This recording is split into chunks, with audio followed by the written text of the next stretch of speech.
Hello and welcome to the Football Revolution. I'm your host, Gio. Thanks for joining us. We had the week off to rest and recharge, so let's get ready to rumble as we prepare to watch the Premiers Melbourne City clash with the Central Coast Mariners for the right to be crowned champions, and so much more to discuss. And joining me as usual is the Football Encyclopedia, my co-host, VIG. Hello, mate. How are you? Are you ready to rumble? Mate, we definitely know Bankstown United, your team's not ready to rumble, but I'm sure that hopefully these two teams will be. Yeah, hopefully. Look, it's a big week for both squads and both coaches, and it's just anticipation now leading into the final next weekend. Mate, I don't know, go back 6-8 months, go back even the start of the final series. Are these the two sides you would have predicted to go through to the big dance? Yeah, look, it would have been close to these two. They were probably top two all season. I think they've probably played the best football on a consistent basis throughout the whole year. So it's only fitting that they're the top two at the end of the day, the last two standing. So we're looking forward to it. Mate, talking of City, Scott Jamieson will call time on his stellar career after the grand final, 375 A-League appearances later and winning numerous trophies. So it's been a fantastic shift from, I'm guessing he's still City captain. Even when he doesn't start, he'd still have the armband or at least lend it to someone else that's on loan until he does come on the pitch each week. But it's been an absolutely fantastic 10 years or whatever so now from him to Adelaide, Sydney FC and City as well. Yeah, definitely. Congrats to him on a tremendous career. He's played at a few A-League clubs now, and I think had a little stint overseas in Sweden as well. So came back from that, found he's probably his true home at Melbourne City. It's probably where he grew a lot as a footballer, a lot as a leader, and probably a lot as a person as well. And he's played 290 A-League games, or close to 300 now. He's been instrumental to everything that's happened down there at Melbourne City. You could say he's been the heartbeat of that club for the last 3-4 years, and that they've gone back to back now. Premiers plates. They've won a championship, and they get a chance this weekend to send him off with another one. It's probably a perfect, if he can get another victory this weekend, it's probably the perfect time to step away. But in saying that, you kind of guess that he'd probably still be involved at some capacity with how big an impact he's had at the club. But we'll see in the coming weeks and months. But A-League top 10 breakout stars from this season. So this is coming from the A-League. So Kaltak, Neuenhoff, Triantis, Jelicic, Irakunda, Bodic, Boss, Jovanovic, Simmons and Drew. Who's your pick? Or did they miss someone out that you think deserved to be on that top 10 list of the breakout stars of the 2022-23 season? Yeah, look, there's that's a pretty good list. I don't know. I think Aidan O'Neill probably had his a breakout season for him, and he's going to get a move overseas. Kaltak was tremendous this year. He's an older boy, so I don't know. I guess it is his breakout season. He's been fantastic. Overage student. He's done a couple extra years, hasn't he? But yeah, look, he's had a tremendous season. Max Ballard at Central Coast Mariners in the midfield. I think he's had a tremendous season as well. So he can count himself unlucky not to be included in that top 10. But look, it's a pretty solid top 10. I don't know. What about yourself? Look, if I had to, and like I said, I think we could have a 15 or a top 20, like you just said, including the likes of Ballard, and there's plenty of others that we could have mentioned. But look, for me, if I had to pick one, if I had to go hand on heart with, I suppose, what they've done this year, and I suppose I'd have to go with Geordie Boss. I think it'd be tight between him and Triantis. I think Triantis, considering he was a bit player at his previous club, but this year he's become an absolute titan at the centre of the heart of defence for a team that finished second and overachieved as far as the pundits go, as well as potentially could be the champions if they get past City on the weekend. I think he's had a brilliant year, so I give him my runners-up. But I think for me, Geordie Boss has gone. He smashed the record for the highest transfer fee going overseas. He didn't look out of place at all playing in a star-studded City team as well as with the Socceroos. So I think this kid's got a huge future. So for me, if I had to lock one in, I'd probably say him. I know Irukunda, the same thing, but I think Carl Veit's probably affected him by not giving him a chance to start a few games and prove that he can. And I think he's kind of got that Quayle sort of tag as well, where we know he's unbelievably talented, but he didn't get a chance to show us a little bit more. So for me, I'm still wanting to see more from him. So yeah, for me, I'd lock in Geordie Boss. Yeah, look, I can't argue against that. He's been tremendous all year. We just spoke about Scott Jamieson retiring, and maybe Geordie Boss and the effect that he's had on him, nurturing him into that left back position. But he's probably almost pushed Jamo out of that spot this season. So he's been tremendous. He gets his reward with a move overseas, and now we just hope that he goes over. He plays as much football as he can with his new club. I think it's KBC Westerlo. So let's see how he goes, and we wish him all the best. Mate, maybe City threw in Jamo as well. Maybe he's hanging the boots up. Maybe he's going off as his sidekick or his golf partner or something. Maybe that's a new experience for good old Jamo. Maybe he's going across and it's a 2-for-1 for the Belgium club, picking up both City left fullbacks. Look, I think I've heard here that Jamo's probably going to stay on and at a coaching capacity somewhere at Melbourne City, but he might be Jordan Boss's one-on-one coach that he calls up every now and then. Mate, moving on to something even tougher, A-League, 10 of the best signings. So I'll throw them at you. Borrello, Zawada, Tulio, Berisha, Marcelo, Triantis, Mack, Kaltak, Neuenhoff, Yalisic. Who is the best buy? And do we miss anyone who you think was a sensational signing? Is there anyone that you think that A, missed that list, or B, could be the signing of the year, or do you think it's in that list there? I think it's in that list. I think Brandon Borrello. I think he was, he changed the way the Wanderers, I guess, they played this year. He was, aggressive up front, and he added that extra dimension to his game, which was scoring goals. So I think he was, for me, he was a signing of the year in terms of how much he actually impacted a team. But yeah, look, Zawada was great as well. He banged in goals for Wellington, but he didn't quite take him to that next level. I think Borrello really elevated his own game, but he also elevated the game of those around him as well.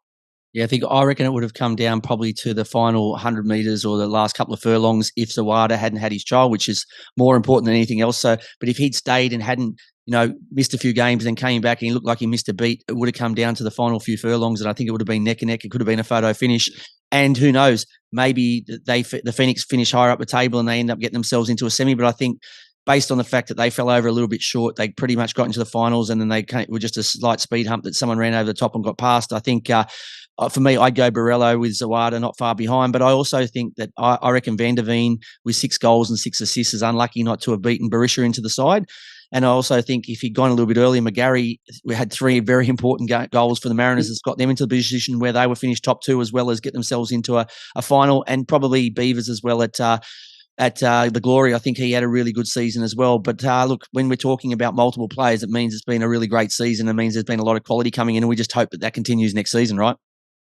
Yeah, absolutely. We always want the league to attract, quality players, both, international players and Australian players, whether that's players returning, Aussie players returning from overseas, like your Brandon Borrellos or, and, your Matt Leckies, or if it's, international players that have played at a high level and still have that drive and that desire in them to come out and prove themselves in the A-League.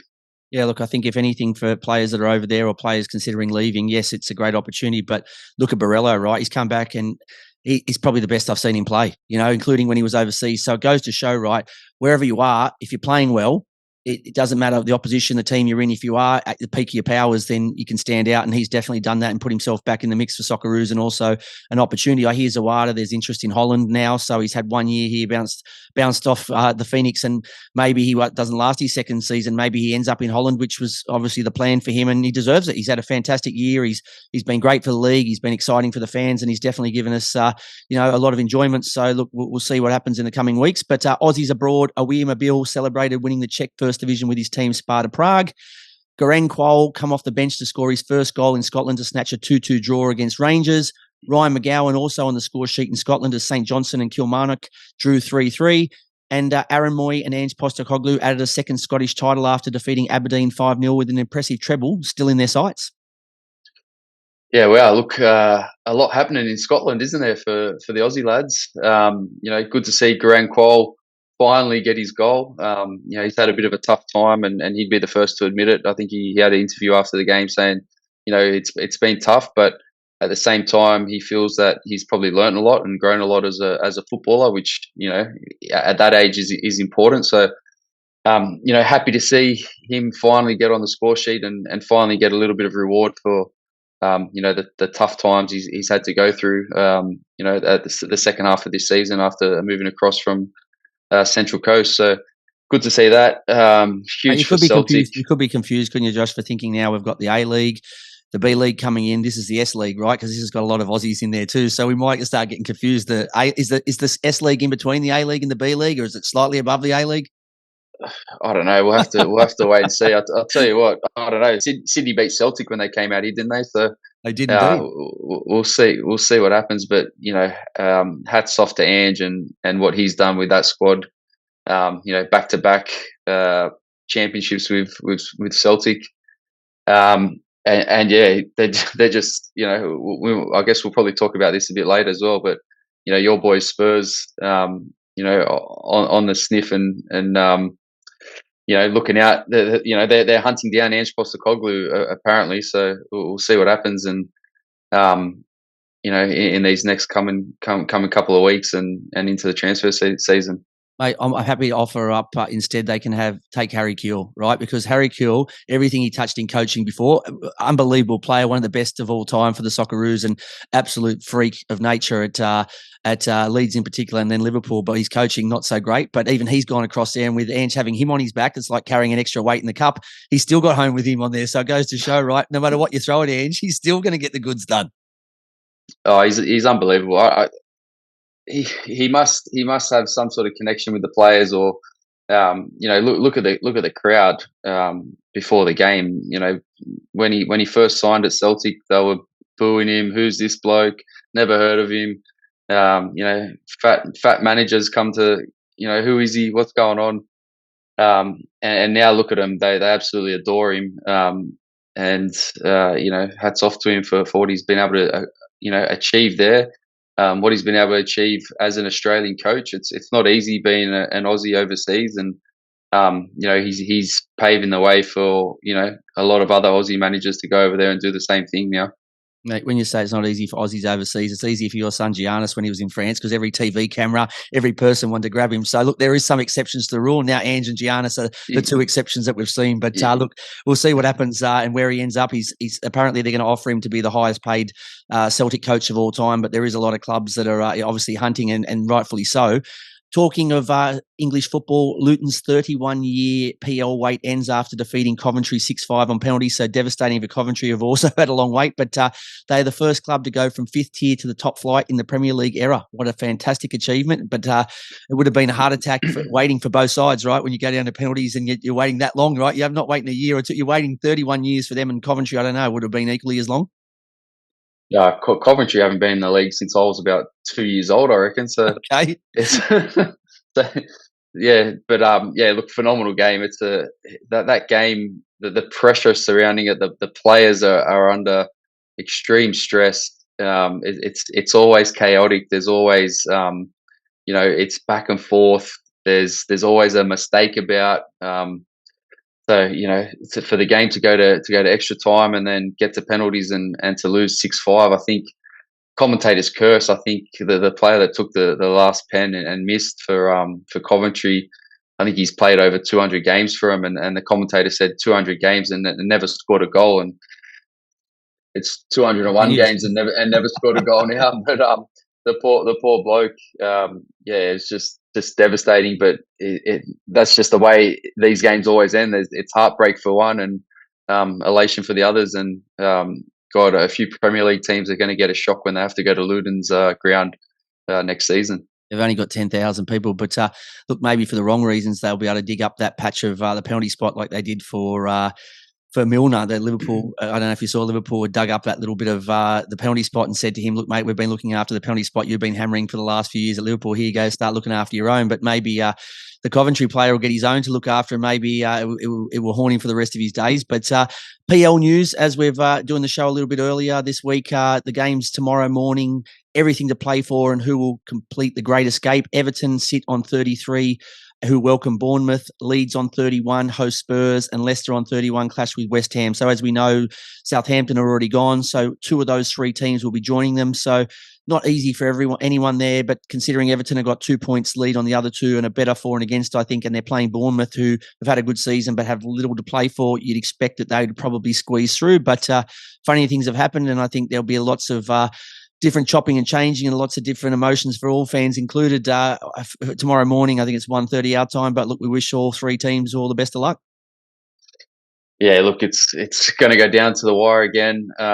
Yeah, some big games. Leeds, Tottenham, Leicester, West Ham, and Everton, Bournemouth. I think we spoke about this. I think Everton probably have the most favourable, game out of that. But football's a funny game. Anything can happen when players are under pressure and under stress. Mistakes happen, but it's going to be interesting if you're up at 1:30 watching. There's going to be plenty happening. It's going to be absolute roller coaster. A couple of hours. Won't be for the faint-hearted, but we'll wait and see. Player escape room, we're joined for a chat by one of the standout players of the Women's A-League season, Western United's goal-scoring machine, Hannah Keane. We preview the grand final between Melbourne City and Central Coast Mariners. And is there anything I didn't see? VIG. Look, I don't really want to talk about this, but we've got to touch on the Bundesliga, don't we? Yeah, I've got that as my what the foot as well. So yeah, let's touch on it quickly, and then we'll get to it a little bit later as well. But look, Bayern win their 11th title in a row. Despair for Dortmund. Absolute, just a disaster day for Dortmund and the yellow wall. Yeah, look, we'll touch on it a little bit later in our clinical finish, but I'm still getting over it. It'll give me at least another 10 minutes or something to be able to compose myself after our disaster. But my weekly wrap has been replaced by a shout-out dedicating a weekly song to a team or a player for their good or bad performance. This week's shout-out goes to Celtic FC, but more importantly, former Socceroos coach Ange Postecoglou for winning his second consecutive Scottish Premiership title and leaves them the chance to claim the treble if they can defeat Inverness in the Scottish Cup final. And the song we send to him is Dirty Tricks' appropriate track, Groundbreaking. Sound making, the music that we're making you is groundbreaking. She said we've been out back ages. One day we're gonna sound out stages. We just sound making, the music that we're making you is groundbreaking. She said we've been out back ages. One day we're gonna sound out stages.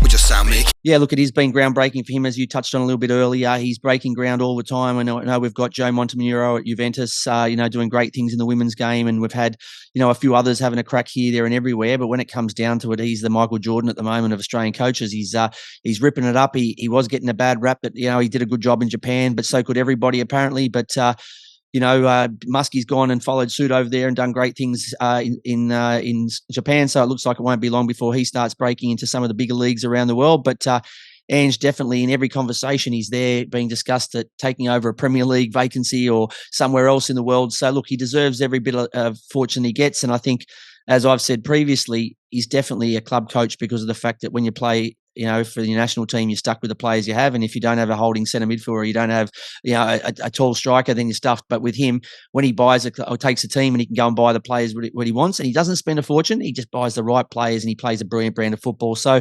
congratulations, Ange. I was fortunate enough before we qualified for the previous World Cup to have had a chat with him after the game, and he's a fantastic guy, and I think he deserved a lot better than the rubbish he was getting from the media here and giving him a hard time. And I think the last laugh is on them, as well as some of those Celtic fans that were giving a hard time, and the other Scottish pundits, including Sutton and all these guys who said he can't make it and he's got no clue what he's doing. But I think the last laugh was on him, and I'm very happy for him and his family, so all the best. Look, I've just got to echo those words and, congratulate him again. Tremendous. What he's done over there is just absolutely tremendous. And like I said, he's paving the way for other Aussie coaches to go over there and players as well. And Ange has that mentality that, you've got to wipe that stigma away that you're Australian. When people see Australians playing football, they raise an eyebrow sometimes, but Ange he's absolutely deleting that stigma from top to bottom, and he's doing a fantastic job at it. And look at the players that he's brought over. He's brought over players from the J League. He brought Aaron Moy into that squad, who was a bit out of it at the start of the season. It took him a while to settle, but he's gone on and been a real influential player for that team. Aaron Moy has. So hats off to what Ange has been able to get out of him, especially at his age now. But he's gone and brought these Japanese players over who are technically brilliant, right? And they've absolutely just carved up the Scottish League. They're just they've got the ball on a string. They can run. They're physical as well. So hats off to him. Like you said, when he's able to bring in the players that he wants to play the style of football that he wants, he generally gets the player spot on. That's fantastic to see. Let's get into our grand final review. So with no revolutionised roundup this week because of the break and no games. So it's first v second, as we said. City finishing 11 points clear of the Mariners. City have scored slightly more goals and conceded slightly less this season than the Mariners, but there's not a lot in it. They've played 35 times. If you're a stats man like you, VIG, City winning 16 times, Mariners 11 and 8 draws. And so far this season, they've had a 1-1 draw on the coast, and then City won 1-0, a close game at home. So there's not much in it. I know there was 11 points that separated the two at the end of the season, but I think it's not as big as it actually seems. I think it was a lot closer race than that. One stage we were saying Adelaide could have even pinched them with about 6 games to go, but then City did steady themselves, and I think the Mariners did go through a little period where they were kind of a little bit off colour. But look, let's have a quick look at this, VIG. So Melbourne City last week played a 4-1-4-1 formation. So they had Glover, Reyes, Lamb, Good and Boss. So 4 across the back. Aidan O'Neill playing as a number 6 at the back of their as a CDM. And then they played a 4-man midfield with Naboot, Barisha, Leckie and Tilio, with McLaren up front leading the line. So will they change their formation to include Berregay and Van der Veen, who have played not only in the first leg against Sydney, but have played a lot during the season? Or do you see them playing with that, where there's a good amount of defence there, but that also it's quite attacking when you've got, like I said, the likes of Naboo, Barisha, Leckie, Tilio and McLaren in your forward line? Yeah, look, I think they've gone that 4-1-4-1 probably to fit in Naboo, Leckie, Tilio and McLaren. If they go back to the more traditional sort of 4-3-3 that they sometimes play as well, that pushes Leckie wide, Tilio wide, McLaren through the middle. It probably means Naboo misses out potentially, and potentially Van der Veen comes in or Berenguer into that midfield. So it'll be interesting to see. I think they'll probably stick with that again. Depending on fitness of players, but I'm tipping everyone will be fit and ready to go. So I think they'll probably go the same way.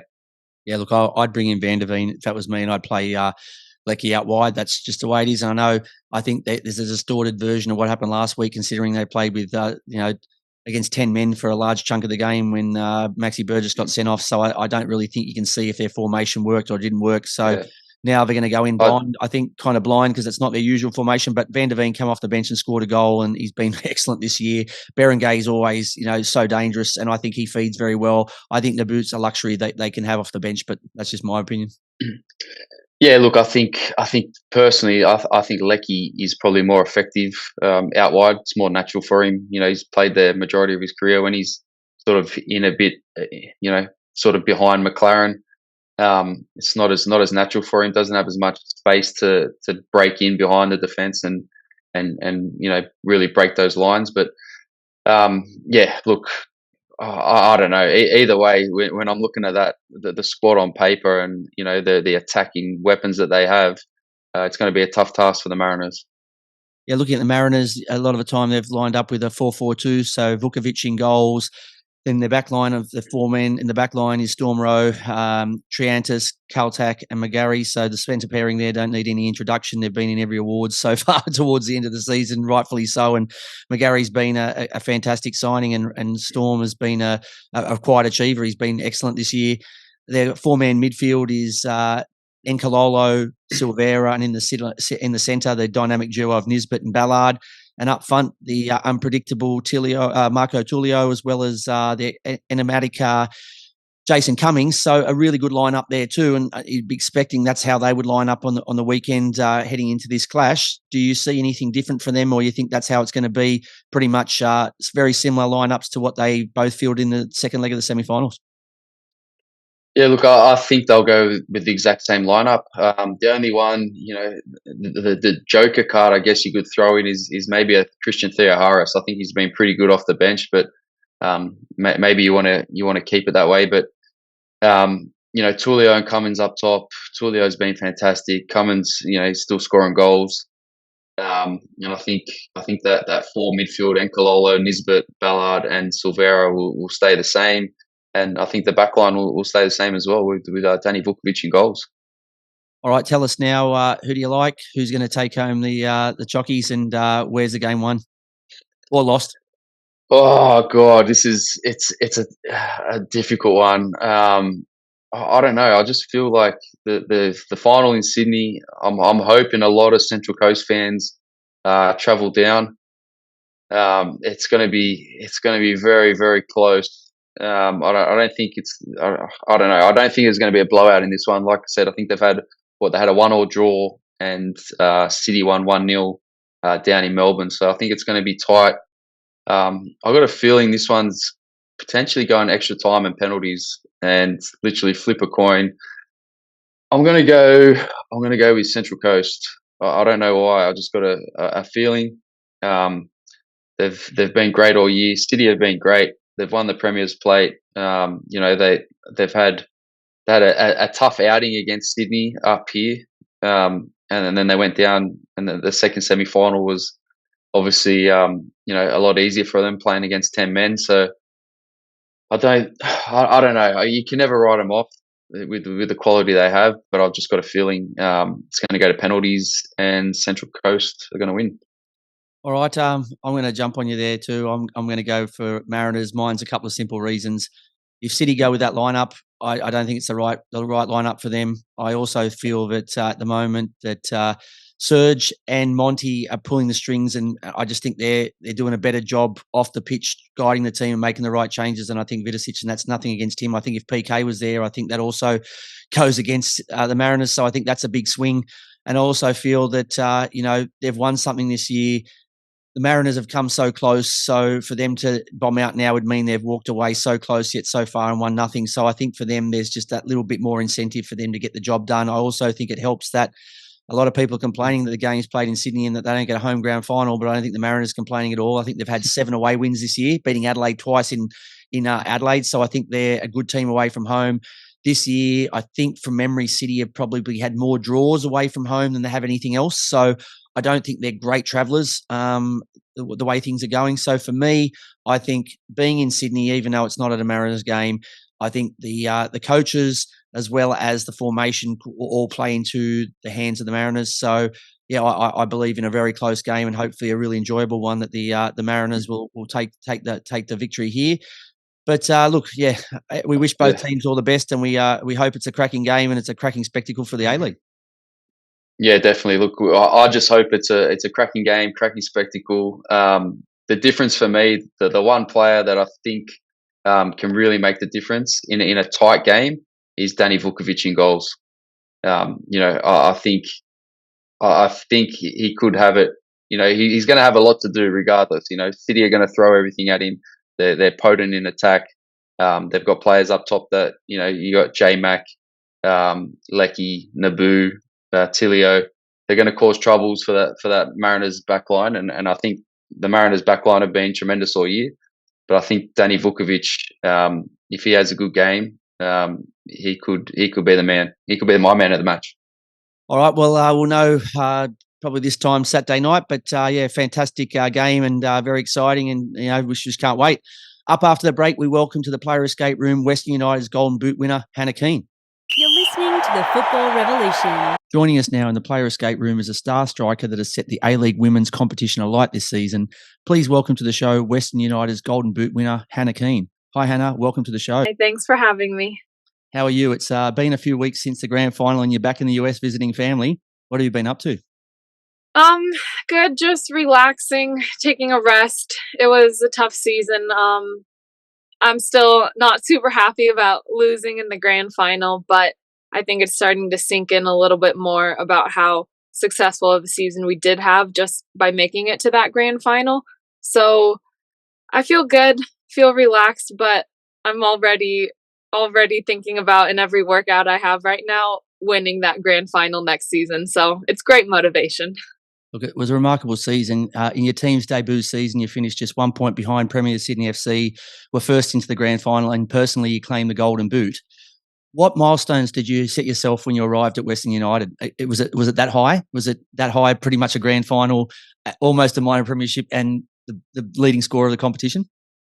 I think it's a fine line between having goals that are attainable and then also not jinxing yourself by saying, oh, we have to make it to the grand final. And that's all we think about.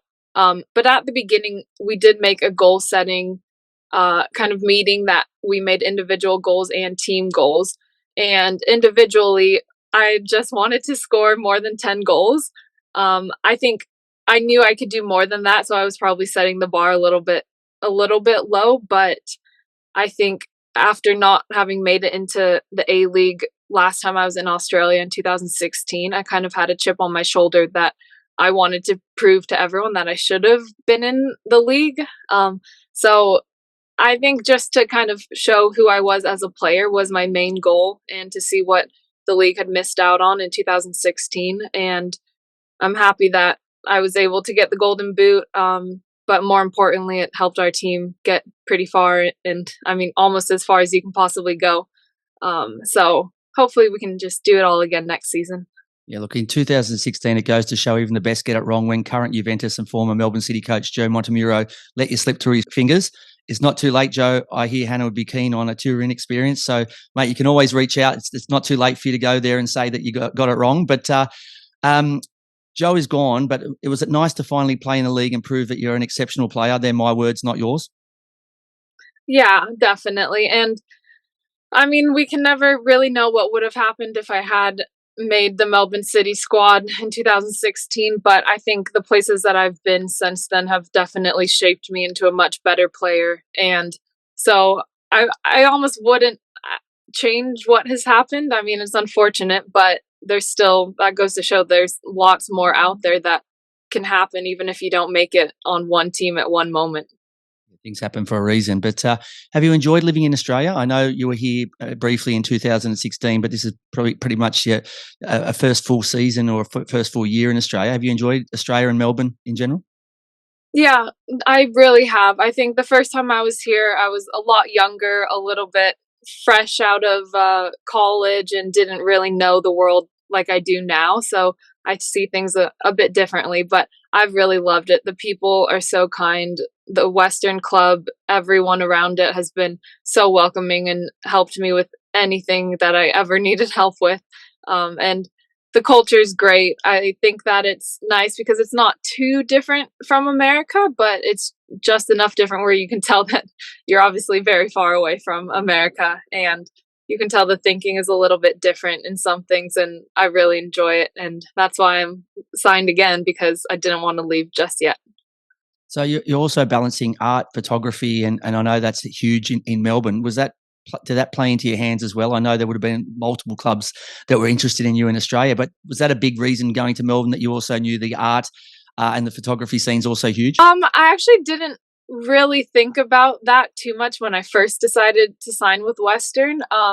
But I think after exploring around the city a bit more, I realized what kind of hub it is for art, and I really enjoyed it. And they've got some of the best murals in just artworks around the city that you don't even know are there until you walk down like this little alley, and then there's a huge 3-story flower face just painted right in front of you, and it's great. I'm hoping to do a lot more in that. I think I was a bit overwhelmed just the first season and a lot of pressure, and it was a little bit hard to do much outside of soccer in the art area. But I think now that I'm more experienced and have been there before, I think I'm going to dig a lot more into doing more on the side with art. I'll go one step further and say now you're a star of the league. You can do a little bit more art, a little bit more photography, and a little bit more of what you want to do. So we'll put it that way. I think that's probably more accurate. But look, it's no doubt you're a star on the pitch. But what has impressed me most is just how damn nice you are off it. You know, I'm always seeing you helping people, taking photos with fans, and volunteering at Melbourne's Second Chance Animal Rescue. Where does the kindness come from? Is it someone in the family? Is it just something that was built in you? Is it something? Does it come from somewhere else? I mean, I guess you would have to start with my parents. I mean, they're the ones that raised me, and I think my parents are very nice, but I mean, I don't think I would be able to think any different. But I don't know. I just find that being nice, like, there's no reason not to be. Just I don't see there's no other reason to not be nice. I mean, it doesn't help me in any way to not be nice. It doesn't help anyone else. So I think just the world would be better if everyone was a little bit nicer and maybe didn't take things so personally every single time. And it's just, I don't know where it comes from. I guess it's just my personality, but I found that it works well for me, and I like to see other people happy. So if they're happy, then I'm pretty happy. Look, I think the world would be a lot better place if we had a few more Hannah Keanes, and we'd have a few better football clubs as well, right? There'd be a lot better teams and probably more goals scored. So we can always wish for that. But talking of the Second Chance Animal Rescue, how many animals have you tried to take home with you? Is there a large lot? Have you? Oh my God! Every single time that I was in there volunteering, I was just like, this little kitten could fit into my pocket, and no one would know, and that's just how it would be. But yeah, unfortunately, one of my teammates that I was living with is allergic to cats, so I was unable to take any home. But I don't know what my living situation will be next season, and if I'm by myself or with someone that's not allergic to animals, I'm definitely fostering an animal. So, like, taking care of an animal until it gets adopted by someone else, because I think if I truly adopted an animal, it would be really hard to bring back to America and take care of while we were traveling for our games. But I'll definitely be more involved next season. But the animals were amazing. That might be Weston's plan, right? If you get you to have an animal or a pet that you can't take home, maybe you stay long term, right? So maybe you've given them some ideas, right? They'll just take this back to the boardroom now and start mixing it up in there. You just gave them the idea, so thanks a lot. You're more than well. I'm just trying to help out Australian football fans. That's all I'm trying to do here. We're trying to keep you here long term. Well, that will work. That's a great plan. You've scored a bag full of goals in Portugal when you were at Braga, and you were the leading scorer this season. How have you never featured in the national team at any level for the USA? I mean, the USA is big. They've got a lot of players to pick from, and I think I wasn't great in college. I didn't enter the draft to get into the American League. And I'm okay with that. I mean, it's just how it goes. I think also not playing in America, it's a little bit harder to get the attention of the national team and the coaches, and they, for the most part, have their favorites, and that's just how the US national team system works. But I'm not complaining. I've loved my career. I've loved where I've gone and who I've played for and the leagues that I've been in. So I'm not too sad or mad about it at all. Of course, if anyone wants to call me and invite me to a camp, I'm very happy to go. But it's not on my do or die list that I must get to. I'm just happy to be playing. Yeah, I think they're nuts. They should have given you a call up by now and just see what you can do, right? Like, you're a goal scorer. There's a lot of good players in the US, but there's always room for another good striker that scores goals who's super nice, right? So it's probably a no-brainer. But any which way, look, fingers crossed that a call comes before the end of your career. But can you go one better next season? Oh, for sure. I mean, I'm still kicking myself over the probably 15 or 20 chances that I messed up on in the season. And just knowing that I had those chances and I didn't score. I mean, I know that they're there, and maybe next season I'll do a little bit better to score more, but I definitely think it's doable. We made the chances, and it was just on me that I didn't finish them. So the chances are there, and hopefully I just do better to take them next season. So let's get into the first game I like to play with our guests, which is called Six Aside, where I'll ask you 6 questions comparing you and your Western United teammates. But I will put a slightly different spin on it, so you can select any of your teammates instead of the usual matchups that I give, and that way it makes it a little bit fairer for you. Okay, sounds good. Ready to go? Yeah. Who is the most likely to pick up a team bill? So if you went out for breakfast or lunch and someone was going to pick up the whole bill, who's most likely?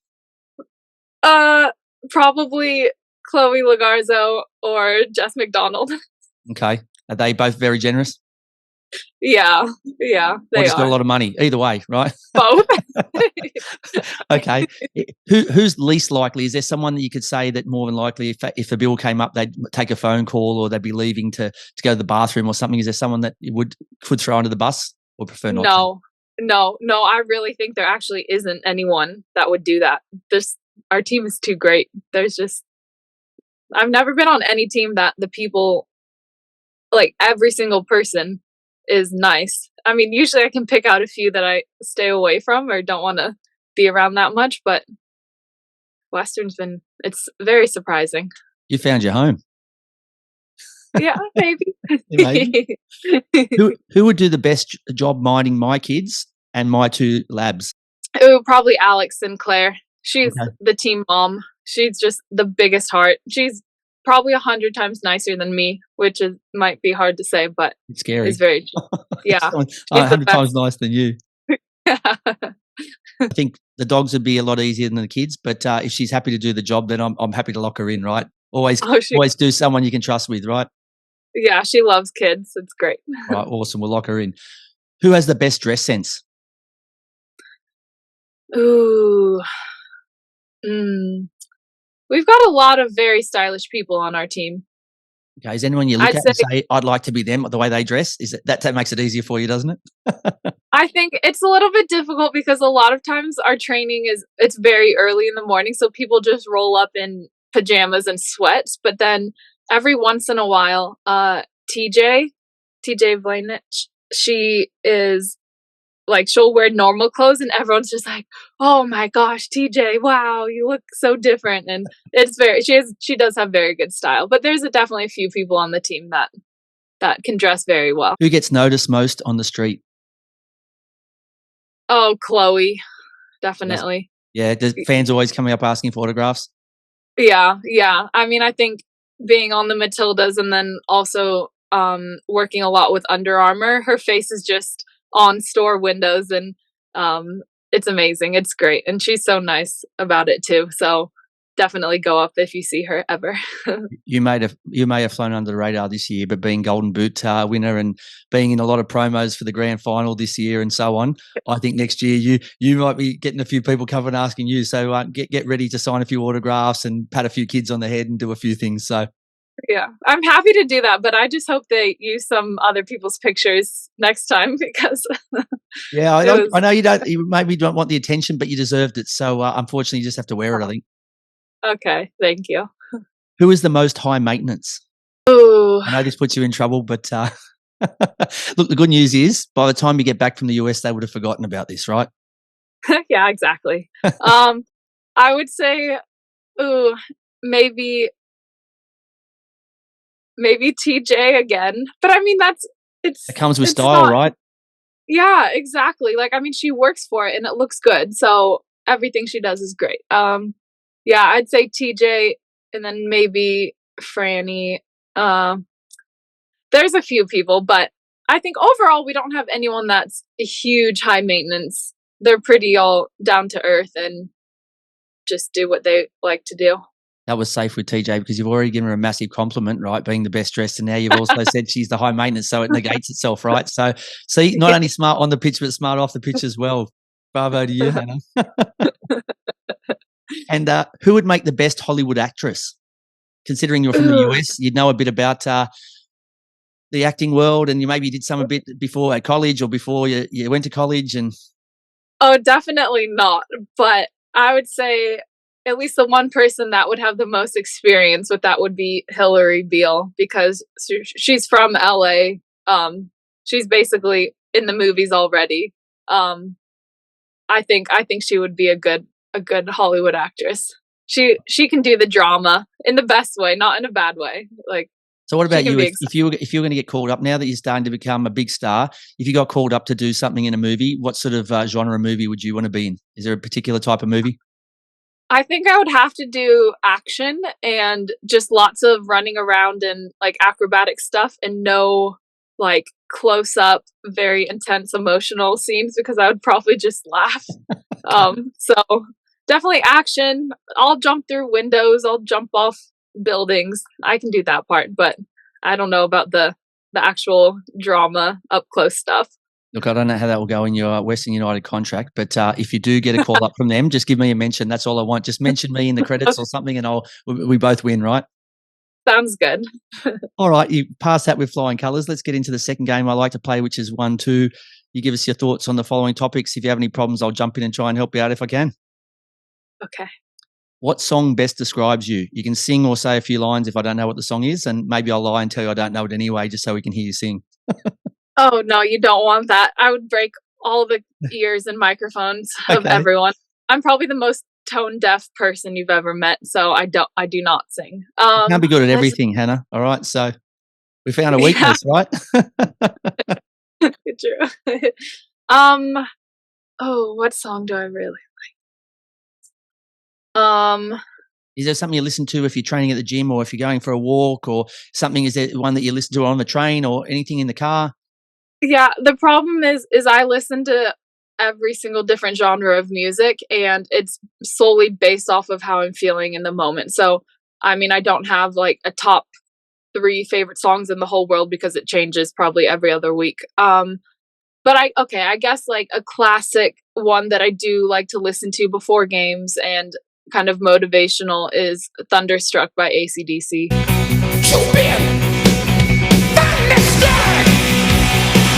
Becoming more Australian by the second. See, we're a big hope here of keeping you here long term. I mean, that one's been on my list for years, so maybe that was just a sign that it was meant to be. But I think so. Yeah, I don't know. I love it. It definitely always gets me into the zone for a hard training or for a game. And great pump up like, song, isn't it? Yeah. All right, your coach Mark Picasso. Great person. It was really funny when I first was trying to come to Australia. I called my old NPL coach that I had in 2016 and just asked him if he had any kind of insides to the A-League and any coaches, and he was like, okay, Mark is going to call you in 5 minutes. And then he called me like probably less than 5 minutes.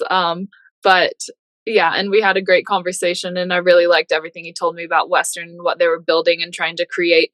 So I think he's a great person. He definitely laughs at me when I talk about gardening and doing anything with the animals. He's just like, you're so strange. And yeah, it's great. You're so strange, but you score so many goals for us, so we're just going to put up with it. Yeah, that's probably exactly what he thinks, but it's okay. I think after a little bit, I'll be able to get him into the garden and get some more animals around him, and he'll see the way. He will. Look, he's proven not only he's a good coach, but he's proven he's super smart, right? Because he got you in, so he's proven he's a good recruiter and he's a good coach. But was it a bit scary coming to a club which was in their debut season? So it's probably the first for you. Like, there's not a lot of clubs you go to where there's no history or no tradition before you're rocking up and everything's ground zero, right?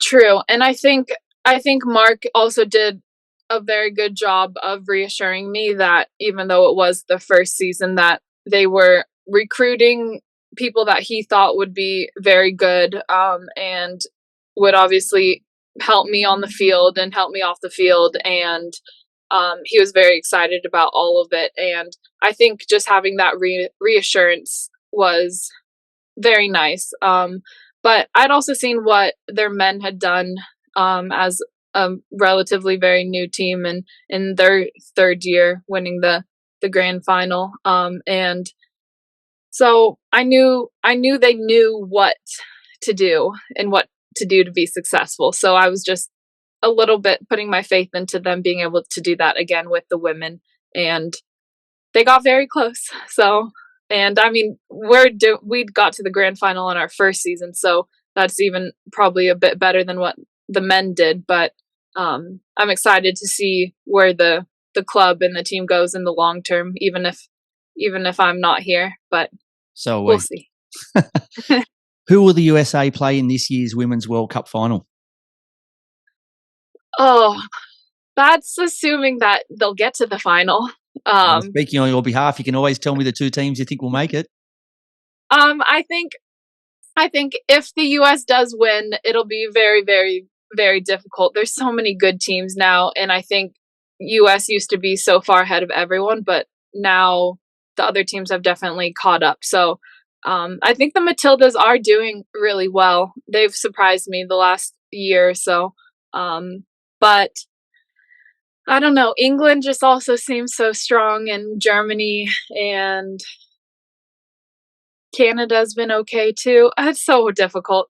But we'll just say if the US do go, it'll probably be like Australia or England or Germany. One of those four will for sure win it, probably. Nice choices. Have you got tickets to some of the games? No, I don't, because as of right now, I'm not planning on being back by then.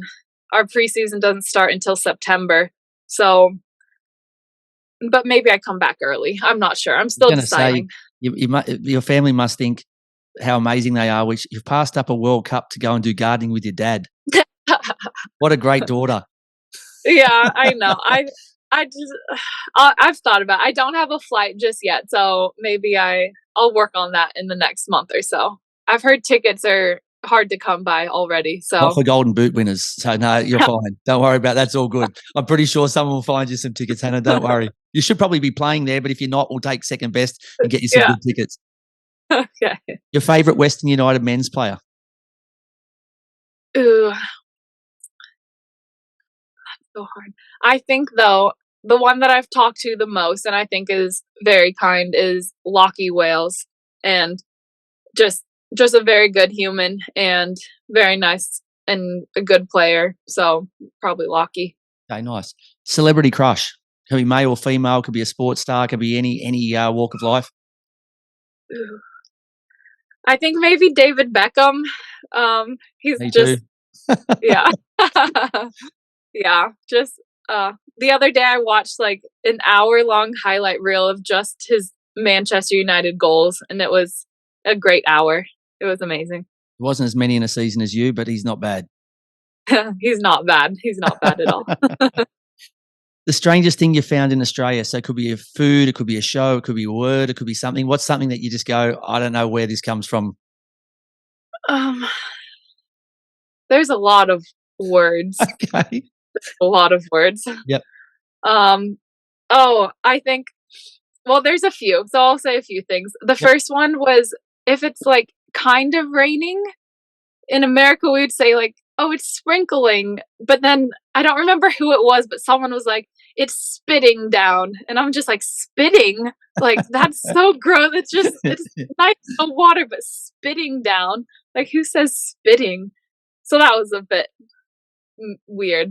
But I feel like your guys' language is a little bit more, not vulgar in a bad way, but you just say a lot of words in America that we think are bad or just would use less amounts of times. What about food? So is there a particular food here that you've actually really liked that you don't have in the US, but you didn't like and you just thought, I don't know how they eat that? So Chloe, actually, I think it was on maybe during the grand final weekend in Sydney. I have tried Vegemite before, but I think I did it the wrong way. Like I just put my finger in it and ate it. And like, Obviously that's terrible. And then everyone would always say, oh, put Vegemite on toast with butter. But I'm vegan, so I don't eat butter. So it's a little bit different. But Chloe was like, no, the real secret is toast with a thin layer of Vegemite and then smashed avocado on top.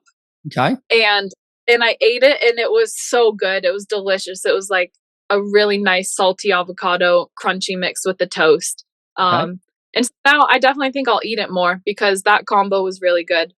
Um, and then just the one other thing, which I always have known about the Huntsman spiders, but to have one like run across your windshield while you're driving was maybe not the way I would have liked to see one for the first time. But yeah, and then he was in our car for a while, so I'm pretty sure it wasn't on your bucket list, so let's hope it doesn't happen again, right? I do like animals, so I didn't try to kill him or anything, and he was like on the outside part of the car, but like under it was like in the trunk of the car, but like not really inside. So he was okay. He was just along for a ride.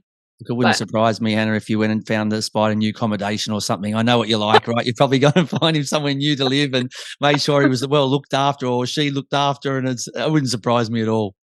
next time I'll get a tank and grab him and like keep him as a pet because they're big enough to cuddle. So Yeah, might as I'm well. not a big fan, so yeah, you can keep all the spiders to yourself. I'm fine with that. Something you've always wanted to do but have never tried yet.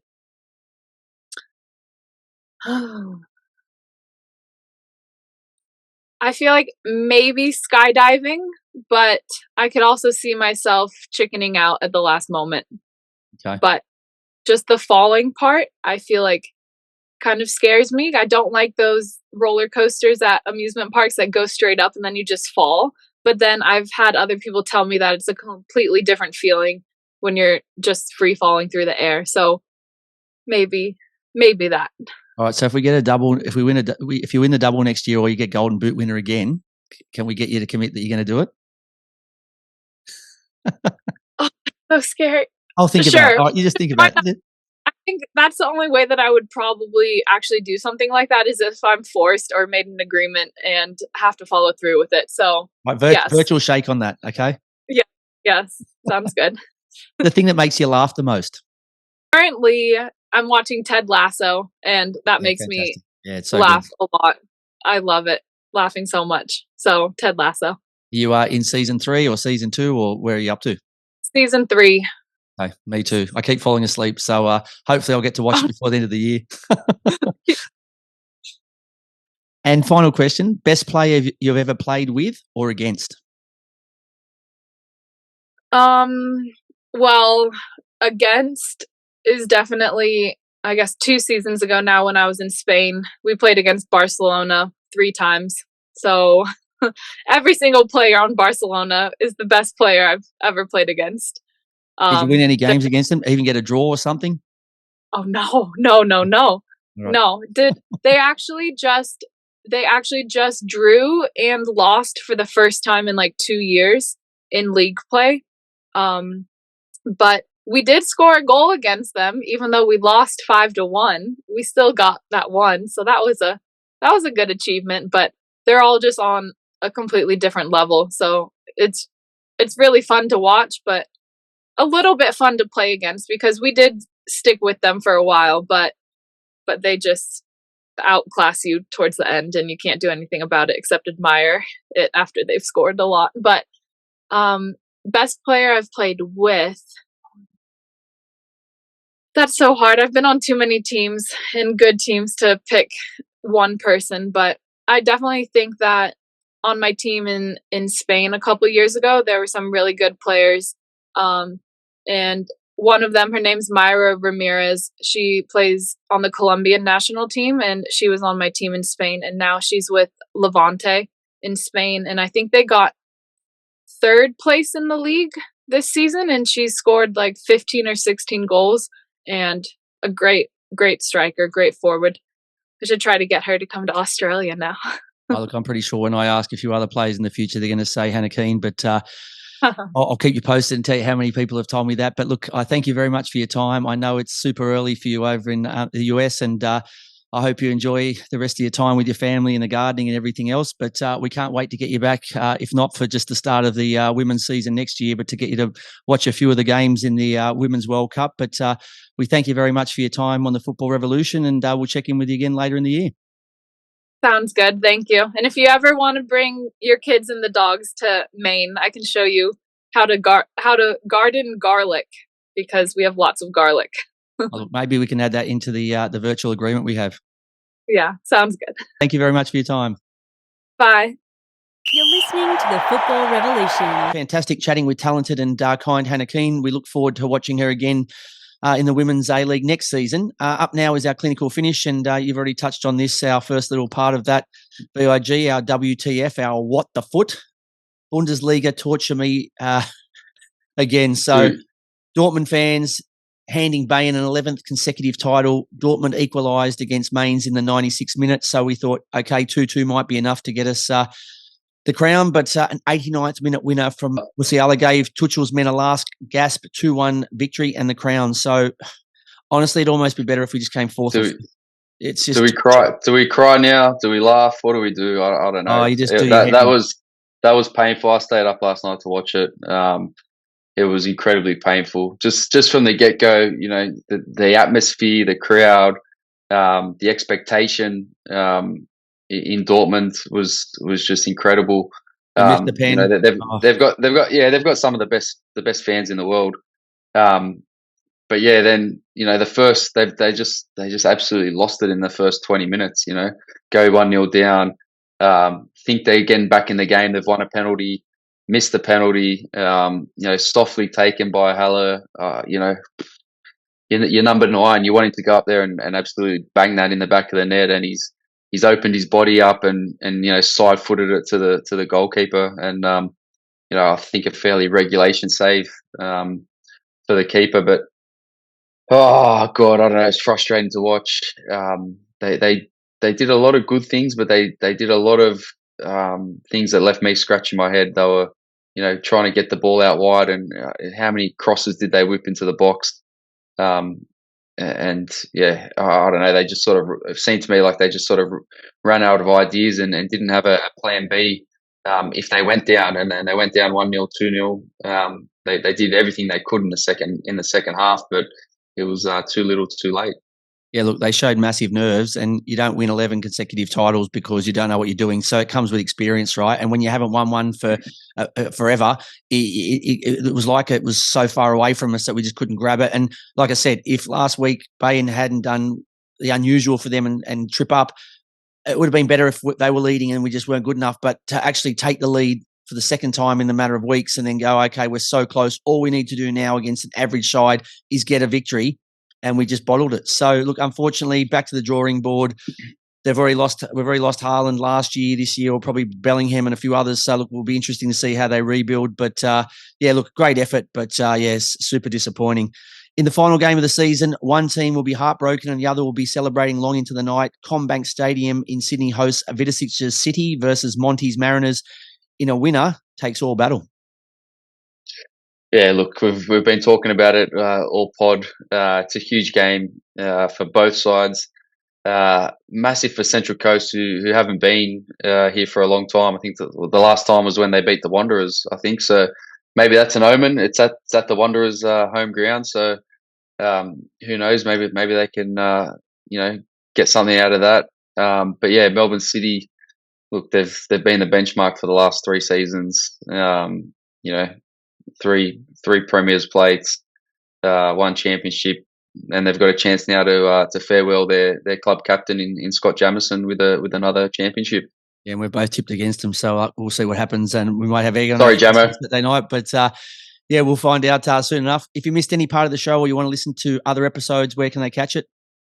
Yeah, they can catch us on all good podcast platforms, Apple Podcasts, Google Podcasts, Spotify, also up on Football Nation Radio across their platforms, and video up on YouTube.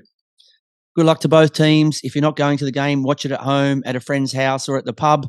I'll be there, so I'll be right there cheering everybody on and enjoying the whole atmosphere. We thank our special guest, Hannah Keane, and hope you enjoy the rest of your off-season. We hope you enjoyed the show even half as much as we enjoy bringing it to you, and we look forward to your company again next Tuesday for our A-League show season finale. As we say, rise up and join the football revolution, and until next week, have a great week, enjoy the final, and we'll catch you then.